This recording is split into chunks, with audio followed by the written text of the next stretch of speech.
السلام عليكم ورحمة الله وبركاته. أنت حجيت ولا دجيت؟ أنت أنت اللي ما حجيت ولا تحج؟ جاب الله يعطيك الصحة والقوة والعافية والمال، متى تحج؟ لين تموت؟ لا حول ولا قوة.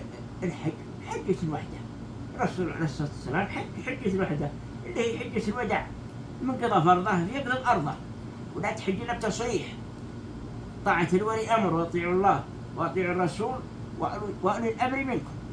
ما هو بتقول من غير أنا ثم من غيرك يقول من غير أنا، شين هم اللي مزحمين المسلمين ومضيقين على المسلمين، من قضى فرضه يقضي برضه.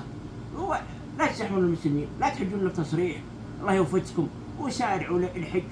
من حج يعني رجع من ذنوبه كام ولدته أمه، فلما يرفث ولم يفسق رجع من ذنوبه كام ولدته أمه.